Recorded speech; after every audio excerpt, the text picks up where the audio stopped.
నమస్తే అమ్మ. నమస్తే అమ్మా. సో ఇంతకు ముందు వీడియోలో ఎవరు పూజ చేయాలి, ఎవరు పూజ చేస్తే బాగుంటుందని తెలియజేశారు. సో ఇప్పుడు అసలు నిత్య పూజ విధానం ఎలా చేయాలో అసలు చెప్తారా? పూజ అన్నది మన భగవంతుడి పట్ల మనకున్నటువంటి కృతజ్ఞతని తెలియచెప్పడం అని చెప్పుకుంటాం కదా. ఇది నిజంగానమ్మా అన్ని సంప్రదాయాల వాళ్ళు చేస్తారమ్మా. మనం మానేసాం కానీ ఈనాటికి కూడా క్రిస్టియన్స్ అందరూ భోజనం దగ్గర కూర్చున్నప్పుడు they thank the God for giving the daily bread. Yes, compulsory చెప్తారు. చెప్పి కానీ వాళ్ళు తినరు. మనం మానేసాం. అందుకని భోజనం దగ్గర కాదు, మనకి తాగే మంచినీళ్ళు, తాగే కాఫీలు అన్నీ కూడా మనకి ఆఖరికి మన జీవితమే భగవంతుడు మనకి ఇచ్చాడు గనక మొత్తానికి కృతజ్ఞత చెప్పుకుంటూ పూజ చేస్తాం. సాధారణంగా పూజ ఉదయం చేయడం చాలా శ్రేయస్కరం. ఉదయం పూట, ఉదయం సూర్యోదయం అయ్యాక, అంటే సూర్యోదయానికి ముందు ధ్యానాధికాలు చేసిన సూర్యోదయ సమయానికే చెయ్యాలి. సంధ్యావందనం అది చేసే వాళ్ళైతే సరిగ్గా సూర్యోదయ సమయానికి చేస్తారు. మనం సూర్యోదయం అయ్యాక ఉదయ సమయంలో చేయడమే శ్రేయస్కరం. ఎందుకంటే ఖాళీ కడుపుతో చేయడమే మంచిది. ఖాళీ కడుపు అంటే మరీ గొంతెండిపోయేటట్టు కాదు, తప్పనిసరిగా శరీరంలో కొంత శక్తి ఉండాలి గనక ఒక అరకప్పుడు పైగా నీళ్లు తాగుతారు. ఎట్లా అంటే ఆచమనం చేస్తారు. ఆచమనం ఈ అరచేతిలో ఉండే గుంట ఉంది కదా, ఈ గుంట నిండేటటువంటి మంచి ఉద్ధరణ పెట్టుకుని ఫ్లాట్ గా ఉండే చెంచాలుగా ఉద్ధరణకి ఇంత చక్కని గుంట ఉంటుంది, దాంతో చేస్తే ఈ అరచెయ్యి నిండేటంత ఉండాలి. ఎంతంటే మినపగింజ మునిగేటంత ఉండాలట నీళ్ళు. అలా 3 సార్లు తీసుకుంటే ఈ కంఠం అంతా చక్కగా ఉంటుంది. మనం మాట్లాడుతున్నప్పుడు ఎటువంటి ఇబ్బంది రాదు, మాట తడబడదు, రోల్ అవుతుందంటామే మనం. చాలా మందికి రోల్ అవుతుంది, తడబడుతూ ఉంటుంది. అట్లా జరగదు. అలా చేయాలి. అంతేగాని ఘన పదార్థాలు అవి తీసుకుంటే పూజకి అంత శ్రేయస్కరం కాదు. నేను అండర్లైన్ చేసుకోండి, అంత శ్రేయస్కరం కాదని చెప్తున్నా. ఎందుకంటే ఈ రోజుల్లో 12ంటికి పూజ చేసేవాళ్ళు ఉన్నారు. ఈ లోపల బీపీకి వాటికి వీటికి 100 మందులు వేసుకునే వాళ్ళు ఉన్నారు. వాళ్ళందరూ మేమేం చెయ్యాలి అని కొన్ని పేషెంట్స్ ఉంటారు. సో వాళ్ళు టైంకి టాబ్లెట్స్ వేసేసుకోవాలి, లేదంటే వాళ్ళు ఉండలేరు. టైంకి తినకపోతే వాళ్ళు ఉండలేరు. సో అటువంటి పరిస్థితుల్లో వాళ్ళు తినాల్సి వచ్చేస్తుంది. అమ్మా, టైంకి తినకపోతే ఉండలేరు అన్నారు కదా, ఆ తినే టైంకి ముందు పూజ చేసుకోవచ్చుగా. చేయరు, అది లేవరు. అది వచ్చింది. ఇప్పుడు నేను ఉండలేను అన్నప్పుడు నేను 8 గంటల బ్రేక్ఫాస్ట్ చెయ్యాలి అని లెక్క ఉందనుకోండి. 8ంటికి నా లోపల గంట కొడుతుందా అనుకున్నారు, 7ంటికే పూజ చేసుకోండి. అప్పుడు లేవరు. అదే కదా ఇవన్నీ. అంటే ఎలా ఉంటుంది అంటే మన సనాతన ధర్మంలో ఏదన్నా ఒకటి చెయ్యలేము అంటే ఎట్లాగొట్లా ఒప్పించి వాళ్ళని మంచి దారిలోకి తీసుకురావడమే కానీ నువ్వు ఇలా చేయకపోతే నరకానికి పోతావు, నువ్వు ఇలా చేయకపోతే నీ కళ్ళు పోతాయి, దేవుడు నెత్తడుస్తాడు అని భయపెట్టరు. దారిలోకి రానాయన, ఇవాళ కాకపోతే రేపు వస్తావు, దీనివల్ల ఉండే ఉపయోగం నీకు అర్థం చేసుకుంటే వస్తావని చాలా నెమ్మదిగా చెప్పే పద్ధతే ఉంది. కానీ సనాతన ధర్మంలో కోప్పడి భయపెట్టి కంగారు పెట్టి ఏ విషయంలోనూ లేదు. కానీ మారితే ఉండే ఉపయోగం వాళ్ళకి తెలిసిన తర్వాత వద్దన్నా దాన్నే అనుసరిస్తారు. అలాంటిది మనం చక్కగా ఎప్పుడు అన్నారు గనక చెప్తున్నాను, వీలైనంత వరకు భోజనం చేయడానికన్నా ముందు చెయ్యాలి. అంటే అసలు భోజనం అన్నది కాన్సెప్టే లేకుండా పోయిన రోజుల్లో నేను చెప్పగలిగింది లేదు. బ్రేక్ఫాస్ట్లు, లంచ్లు ఇవే ఉంటున్నాయి తప్ప భోజనాలు లేవు కదా. అంచేత సో కొన్ని చోట్ల కొంతమంది తినేస్తారు, తినేసి దేవుడు అర్థం చేసుకుంటాడులే నేను పేషెంట్ కదా, వాళ్ళే చెప్పేస్తారనమాట. కొన్ని సందర్భాల్లో తినేసి కూడా దేవుడి సేవలో పాల్గొన్న సందర్భాలు కూడా ఉన్నాయి. సో అటువంటిప్పుడు ఏం చెప్తారు అంటే కొన్ని సందర్భాలు పర్వాలేదమ్మా, ఏదన్నా అనారోగ్యం చేసింది, కోలుకుంటున్నారు, తప్పనిసరిగా మందు వేసుకోవాలి, పూజ మానలేరు, అది వేరు. కానీ అది నిత్యకృత్యంగా కాదు కదా. సో ప్రతిసారి అలా చేయొద్దు. Exemptions are not rules. అవి మనం పెట్టుకున్నాం యాక్చువల్గా, అంతే. ఒక ఆహార నియమం ఎందుకు పాటిస్తారంటే ఆరోగ్యం కోసం. ఇదంతా ఆరోగ్యం దృష్టి, ఆరోగ్య దృష్టితో చేసేదే ఇదంతాను. చక్కగా అలా చేయడం మంచిది. 8 లోపల కనుక మీరు చేసుకోగలిగినట్టయితే, నేను బ్రేక్ఫాస్ట్ తినలేదు, తినకుండా ఉండలేను, మందులు వేసుకోలేదు అని ఎప్పుడు చెప్పరు. ఏ డాక్టర్ అయినా 8 లోపల మందు వేసుకోమని ఎక్కడ చెప్పారండి? వాళ్ళు రాయడమే 8 AM అని రాస్తారు. అంటే ఆ పాటికి నువ్వు స్నానం చేసి నువ్వు ఎంతసేపు పూజ చేసుకుంటావు, 5 నిమిషాలు చేస్తావా, పావు గంట చేస్తావా, అరగంట చేస్తావా, ఆ లోపల పూజ చేసుకుంటావని అర్థం. అంతేగాని వేరే కాదు. ఆలోచించండి, 8 AM ఎందుకు పెడతారు, 7 AM ఎందుకు పెట్టలా, 6 AM ఎందుకు పెట్టరు? సో అంటే మనం ఇవన్నీ మనం రూల్స్ పెడుతున్నాం కాబట్టి మనమే బ్రేక్ చేస్తాం సమ్ టైమ్స్. కాకపోతే కంపల్సరీ 8 లోపే చేయాలి. అండ్ ఘన పదార్థాలు అయితే సేవించి చేయకూడదు అంటారు. అంత సాధారణంగా చెప్తారు. Okay. అదే చిన్న పిల్లలు ఉన్నారు అనుకోమ్మా, వినాయక చవితి ఉంది, పిల్లలతో చేయిస్తాం కదా. అవును. పిల్లలతో చేయించేటప్పుడు మరి వాళ్ళకి అక్కడక్కడ వాళ్ళు గోల అరటిపళ్ళు చేస్తూ ఉంటారు అక్కడ, కనపడుతూ ఉండ్రాళ్ళు, ఉంటే వాళ్ళ ఇవన్నీ దృష్టి కనిపిస్తాయి. మళ్ళుతుంది. అవును. అందుకని మహాగణాధిపతి పూజ చేస్తాంగా ముందు, అప్పుడు ఎంతమంది పిల్లలు ఉంటే అన్ని అరటిపళ్ళు ఆ గణపతికి పెట్టి పిల్లలందరికీ పెట్టి తర్వాత పూజ చేయమన్నాడు. అప్పుడు వాళ్ళు ఇంకేం సమస్య పెట్టరు. పిల్లలు వేరు, వృద్ధులు వేరు, అనారోగ్యంతో ఉన్న వాళ్ళు వేరు, అన్నీ ఉన్న వాళ్ళకి ఏంటమ్మా, అవును. అన్ని ఉన్న వాళ్ళకి అన్నీ ఉన్న వాళ్ళకి, అన్ని ఆరోగ్యం problems బాగా అదే. ఉన్న వాళ్ళకి ఏమిటి. కనుక మీరు చెప్పిన దానిలో ఏంటంటే వీలైనంత త్వరగా పూజ చేసుకోవడం ప్రధానం. ఓకే. అది ఇలా స్నానం చేసి శుచైన వస్త్రాలు కట్టుకుని, మడి బట్ట అంటే అప్పటి నుంచో ఆరేసిందని ఏం అక్కర్లా, నిన్న ఉతికి ఆరేసుకున్నటువంటి బట్ట. అంటే మన ఆఫీస్కి ఒకసారి కట్టుకు వెళ్ళాక మళ్ళీ ఇంకోసారి కట్టుకుంటాం కొన్ని, అవును, కొన్ని. అవి కాకుండా ఓకే. అవి కాకుండా ఉతికి ఆరేసుకున్నవి ఏవైతే ఉంటాయో అటువంటి వస్త్రాలు కట్టుకుని పూజ చేసుకోవాలి. అలా చేసేటప్పుడు 16 ఉపచారాలు అనుకున్నాం కదా, చక్కగా అన్ని ఏర్పాట్లు చేసుకుని ముందర దేవుడి దగ్గర నిర్మాల్యం తీసేయాలంటే నిన్న పెట్టినటువంటి పూలు అక్షతలు అవన్నీ ఉంటే తీసి శుభ్రం చేసి దీపం పెట్టుకుని, దీపం వెలిగించుకుని, ఆ తరువాత మనం 2 పాత్రలు దగ్గర పెట్టుకోవాలి శాస్త్రోక్తంగా చేయాలంటే. అర్జెంటుగా ఎమర్జెన్సీ అయితే అది వేరే మాట. మామూలుగా ఒక పావు గంట సమయం ఉంది అంటే కూర్చుని చేసుకోవడానికి చక్కగా అక్కడ దీపం 2 పాత్రలు పెట్టుకోవాలి నీళ్ళకి. ఒకటి మనం ఆచమనం చేసుకోవడానికి, మరొకటి దేవుడి పూజకు వాడడానికి. 2 పాత్రల్లోనూ ఉద్ధరణలు ఉంటాయి. పక్కనేమో ఒక అరివాణం గాని ఒక పళ్ళెం గాని, పూర్వం ఆ పదం వాడేవారు, ఇప్పుడు ఒక పళ్ళెం అని అనుకోండి, చిన్న పళ్ళెం అది పెట్టి ఈ వాడిన నీళ్ళు అందులో వేయడానికి. ఇవి పెట్టుకుని కూర్చున్నాక ముందర ధ్యానం, పూలు అగరవత్తులు వెలిగిస్తాం. కొంచెం మంచి వెలిగిస్తే మంచిదండి, లేకపోతే మనకే అనారోగ్యం. దేవుడి మాట దేవుడి ఎరుగు. రసాయనాలతో ఉన్నటువంటి అగరవత్తుల పొగ పీల్చి పొల్యూటెడ్, అసలు అది పీల్చుకుంటాక చాలా మందికి బ్రీతింగ్ ప్రాబ్లమ్స్ వచ్చే ఛాన్సెస్ కూడా ఉన్నాయి కాబట్టి ఉన్నాయమ్మా. నేను వెలిగించను, నేను పొద్దున్నే వెలిగిస్తాను. అక్కడ నేను పూజ చేసే టైంకి అగరొత్తు అయిపోవాలి. అగరొత్తు అక్కడ ఉండగా నేను పూజ చేయలేను, నాకు దగ్గు వచ్చేస్తుంది. మరి నాకే వచ్చిందంటే దేవుడికి రాదా పాపం, ఆయన మాత్రం. అందుకని దూరంగా పెడతా, వాసనే రావాలి కానీ పొగ అంతకుండా అంత దూరంగా పెడతాను అగరవత్తి, అంతేగాని దగ్గరగా పెట్టను. ఎందుకంటే నాకే దగ్గు వచ్చినప్పుడు దేవుడికి రాదా? నేను ఆయన్ని పరిపూర్ణంగా చైతన్య స్వరూపంగా భావన చేసి కదా పూజ చేస్తున్నాను. ఒక విగ్రహమో ఒక బొమ్మో అనుకోవటం లేదు నేను. ఆ బొమ్మలో ఉన్నటువంటి చైతన్యం అనుకుని చేసేటప్పుడు జాగ్రత్తగానే ఉంటాం.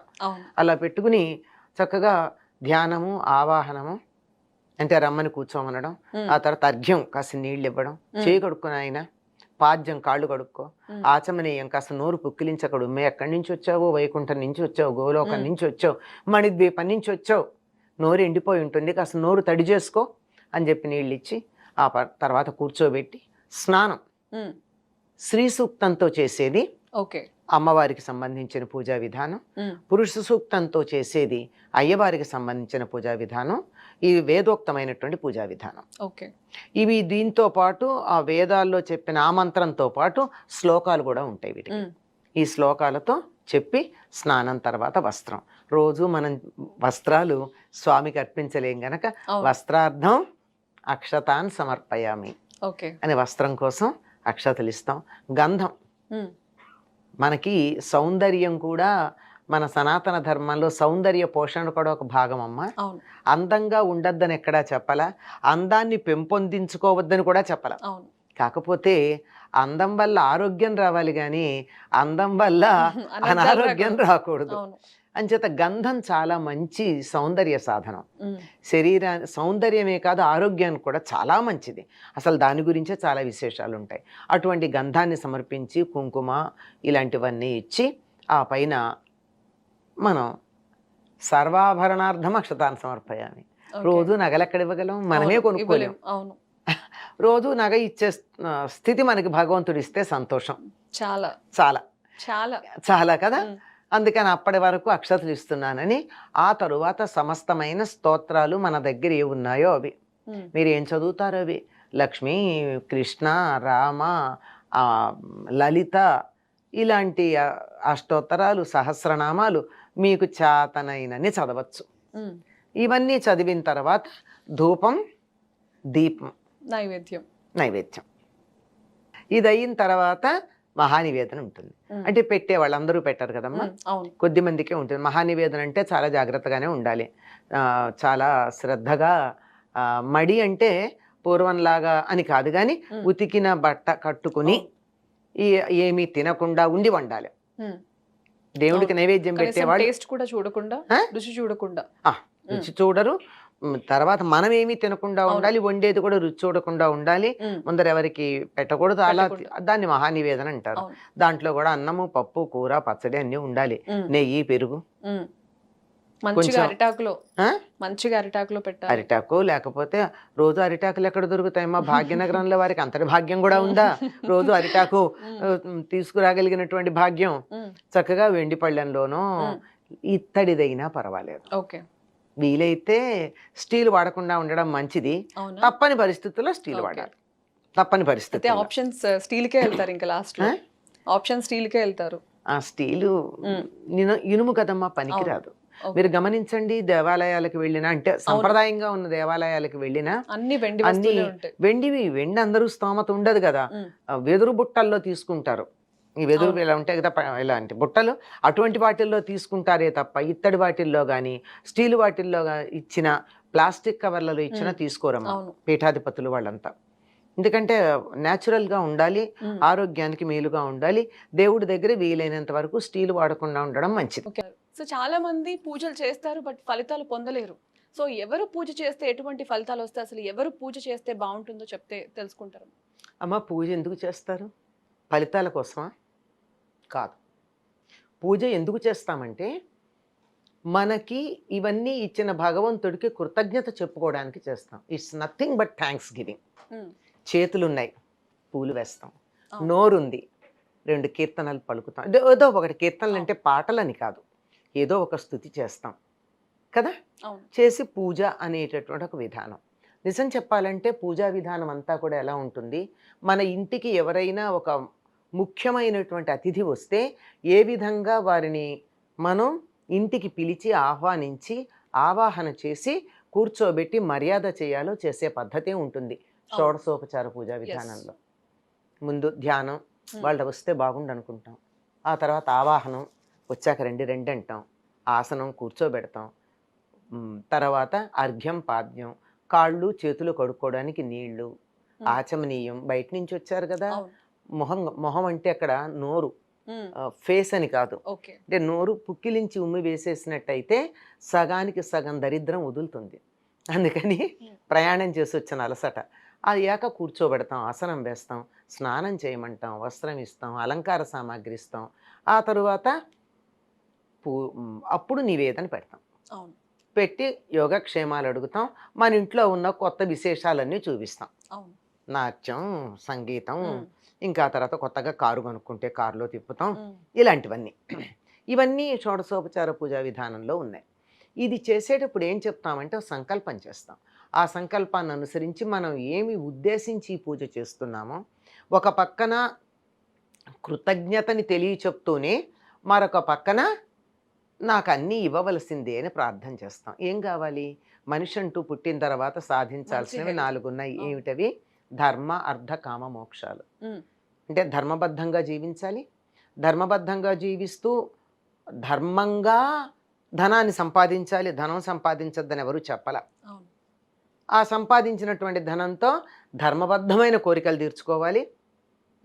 మోక్షం దానంతరం అదే వస్తుంది, దానికి ఏం చెయ్యక్కర్లా. ఈ 3 జాగ్రత్తగా చేస్తే మోక్షం సిద్ధిస్తుంది, వచ్చేస్తుంది. మోక్షం అంటే చచ్చిపోవడం కాదు, బతికుండగానే ఏది అంటి ముట్టనట్టు ఉండడం. ఇలా కోరి చేసేటటువంటి పూజ సంకల్పంలో ఏం చెప్పుకుంటామంటే సహకుటుంబానాం అంటాం. నా కుటుంబం అంతటితో కలిపి నేను చేస్తున్నాను అని. ఇంట్లో ఒక్కళ్ళే పూజ చేయాలి. ఆ ఒక్కళ్ళు ఎవరు ఇంటి యజమాని గనక చేసినట్టయితే ఆ ఇంటిల్లిపాదికే వస్తుంది. యజమాని అన్న పదానికే యజ్ఞం చేసేవాడు అని అర్థం. పూర్వం అందరూ ఇంట్లో నిత్యం అగ్నిహోత్రం చేసేవారు. జరుగుతూ ఉండేవి నిత్యం అగ్నిహోత్రం చేస్తూ ఉన్నారు. దాన్నే యజ్ఞం అని యజ్ఞం అని చెప్తారు. ఆయన గనక చేసినట్టయితే కుటుంబానికి అంతా వర్తిస్తుంది. కనుక పూజ ఎవరు చేయాలి అడిగారు కదా, ఇంటిలో యజమాని ఎవరో ఆయన, అంటే ఇంటికి పెద్ద ఎవరో వారు చేయాలి. సో కొన్ని సందర్భాల్లో యజమాని చేయడం కుదరదు, సో యజమాని వైఫ్ ఎవరైతే ఉంటారో వారు చేయొచ్చా అమ్మా? అంటే కొన్ని సందర్భాలు ఏమిటమ్మా, మనకి పాశ్చాత్య సంస్కృతి వచ్చిన తర్వాత వంటింటితో పాటు పూజ గది కూడా ఆడవాళ్ళకి అప్పచెప్పారుగా. ఎంతమంది పూజ చేసే మగవాళ్ళు ఉన్నారు చెప్పండి? అవును, అంటే ఇప్పుడు ఉన్న బిజీ లైఫ్ లో అసలు ఎవరు చేయట్లేదు కదా, అది నేను అంటుంది. సో ఎందుకు చేయలేరు? ఆడవాళ్ళు మాత్రం ఉద్యోగం చేయట్లేదా? ఆడవాళ్ళు కూడా ఉద్యోగం చేస్తున్నారు కదా. వంట చేయాలి, ఉద్యోగం చేయాలి, పూజ చేయాలి, టైంకి అన్ని అందించాలి. చాలా అన్యాయం కాదు? అవును. న్యాయమా అన్యాయమా? అన్యాయమే, అన్యాయమే కదా. అన్యాయమే. మరి పూర్వం ఎలా ఉండేది? అంటే ఈ ఉద్యోగాలు లాంటివి లేనప్పుడు ఎవరి వ్యాపారం అంటే బిజినెస్ అనే కాదు, వ్యవసాయం కావచ్చు, అధ్యయనం కావచ్చు, పాఠాలు చెప్పడం కావచ్చు, ఏది చేయడం అన్నా వాళ్ళ పనులు వాళ్ళు చేస్తూ ఉండేవారు. వాళ్ళు చేసుకోవడానికి ముందు ఇంటిల్లిపాదికి కూడా యోగక్షేమం కలగాలని పూజ చేసేవాళ్ళు. పూజకు కావాల్సిన ఏర్పాట్లన్నీ చేసి వంట చేసి ఈవిడ అందించేది. ఇద్దరూ కలిసి చక్కగా కుటుంబ బాధ్యతని సమానంగా పంచుకునేవారు, హ్యాపీగా ఉండేది. ఇప్పుడు పూజ ఆడవాళ్లే చెయ్యాలి అన్నది ఎంత భయంకరంగా లోకంలో వ్యాప్తి చెందిందంటే, మగవాళ్ళు పూజ చేస్తే తప్పు పెట్టేవాళ్ళు కూడా ఉన్నారు. అయ్యో అబ్బాయిని పూజ చేయమంటావా అనే అత్తగారులు నాకు కనపడ్డారు. అవును, మేము కూడా చూసాం కదా. అట్లాంటి సిచ్యువేషన్స్ ఉన్నాయి, ఇప్పటికీ ఉన్నాయి. అట్లాంటిది ఇప్పటికే ఉన్నాయంటే ఇంకా అక్కడ ఉన్నారు బాగాను. అక్కడక్కడో కొద్దిగా ఈ మధ్య కాలంలో 10-15 ఏళ్లుగా మాలాంటి వాళ్ళు వీధిన పడి నోరు చేసుకుని భుజాన్ని నాలికేసుకుని అందరితోనూ ఇలా చెప్పబట్టి, మీలాంటి పెద్దవాళ్ళు చెప్తేనే కొంతమంది తెలుసుకుని తప్పనిసరిగా ఎప్పటికీ ఇంకా అలాగే ఉండిపోతుంది. ఏం జరుగుతుంది అంటే, ఇంటి యజమానికి గనక ఇచ్చినట్టయితే, పూజ చేసినట్టయితే సహకుటుంబానం అని చెప్తాడు కదా ఆయన. భార్య పేరు పిల్లల పేర్లు చెప్పకూడదు. అవును, ఇప్పుడు అంటే అందరూ ఎవరుంటే వాళ్ళు, అందులో ఇంకా ఇంట్లో పనివాళ్ళు, ఇంట్లో ఉన్నటువంటి బంధువులు, మిత్రులు, వాళ్ళందరూ కూడా అందులో వచ్చేస్తారు. వీళ్ళందరికీ కూడా క్షేమం కలుగుతుంది. ఎప్పుడన్నా ఒక సందర్భంలో చేయొచ్చు, ఎప్పుడు పడితే అప్పుడు కాదు. కానీ ఆడవాళ్ళు చేసినప్పుడు ఏం జరుగుతుందంటే, మధ్యలో 1 రోజు 2 రోజులు అతను మానేసి ఈ అమ్మాయి చేస్తే పర్వాలేదు, కానీ అతను అస్సలు చేయకుండా ఈ అమ్మాయి చేస్తూ ఉందనుకోండి, ఆ అమ్మాయికి పుణ్యం వస్తుంది, అవును, అతనికి ఏమీ రాదు. అవును, నిన్ననే ఒకటి చిలుకూరు బాలాజీ టెంపుల్ పూజారి ఒకటి చెప్పారు. బేసిక్ గా భార్య చేసిన పూజ ఏదైతే ఉందో భర్తకైతే పుణ్యం రాదు, బట్ పాపం షేర్ అవుతుంది. భర్త పుణ్యం చేస్తే భర్త పుణ్యం భార్యకు షేర్ అవుతుంది, బట్ పాపం షేర్ అవుతుంది అని చెప్పేసి చెప్పారు. అవును, అంచేత ఎందుకంటే ఇది ఏది ఫెమినిస్ట్లు ఏం ఫీల్ అవ్వక్కర్లేదమ్మా. న్యాయంగా ఆలోచిస్తే ఫెమినిస్ట్లవని, ఇంకోళ్ళు మేల్ చావనిస్ట్లవని ఎవరన్నా కానీ సత్యాన్ని అంగీకరించాల్సిందే కదా. ఏ జీన్స్ తెచ్చుకుంటున్నారు వీళ్ళు, ఏ మైక్రోమోజోమ్ ఎక్కడి నుంచి వస్తుందో కొంచెం ఆలోచించద్దు. అవును, సో మీరు దీనికి ఇలా అన్నారంటే, మరి కొంతమంది ఇప్పుడు తల్లిదండ్రులు కాకుండా పిల్లలతో చేయిస్తారు. పిల్లలతో ఆ దీపం పెట్టమ్మా, ఈ రోజుకి నువ్వు చేసేయమ్మా అని అంటూ ఉంటారు. మరి దానికి అట్లా ఒక్కరోజు ఎప్పుడన్నా చేస్తే పర్వాలేదమ్మా, ఎప్పుడు చేస్తే కాదు కదా. ఇప్పుడు మనం మందులు కూడా తప్పనిసరిగా జీవితాంతం వేసుకోవాలన్నది కూడా ఓ రోజు మానేస్తే ఏమవ్వదు. అవును, కంటిన్యూస్గా మానేస్తే తప్ప, అంతే కదా. అవును, ఒక పూట భోజనం చేయకపోతే ఏమవ్వం, కొన్ని గంటల మంచినీళ్ళు తాగకపోతే ఏమవ్వం, ఒక్కరోజు ఏదన్నా ఇబ్బంది వచ్చి తాను కాకుండా తాను పూజ చేయకపోతే కూడా ఏమవ్వదు. కానీ మానేయకూడదు కనుక పిల్లలకి అది కూడా అప్పుడప్పుడు చేయిస్తుంటే వాళ్ళకి అలవాటు అవుతుంది. కనుక ఇంటిల్లిపాదికి మేలు కలగాలి అంటే తప్పనిసరిగా ఇంటికి నేను పెద్ద అని ఎవరు అనుకుంటే వాళ్ళు చేయాలండి. ఓకే, అందువల్ల ఈ మధ్య కాలంలో ఆడవాళ్ళ మాట చలామణి అవుతున్నట్టు మగవాళ్ళ మాట చలామణి కావట్లేదు, ఎందుకంటే వీళ్ళే పూజ చేస్తున్నారు కనుక. సో ఇలా మీరు ఇలాంటి పెద్దవాళ్ళు ముందుకు వచ్చి ఇటువంటి విషయాలు చెప్తే గనక వాళ్ళు తెలుసుకుంటారు. ఎందుకంటే చాలా కొన్ని చోట్ల ఇప్పటికీ కొంతమంది చేస్తున్నారు, కొంతమంది అసలు చేయట్లేదు. కాజ్ ఇప్పుడు మీరు అంటున్నారు కదా, మగవాళ్ళు చేయడం ఏంటి అని చెప్పేసి నోరు వెళ్ళబెట్టే వాళ్ళు చాలా మంది ఉన్నారు. చాలా తక్కువ మంది ఉంటారు అంత సపోర్టివ్ గా. ఓకే అమ్మా, థ్యాంక్ యూ సో మచ్. నమస్తే.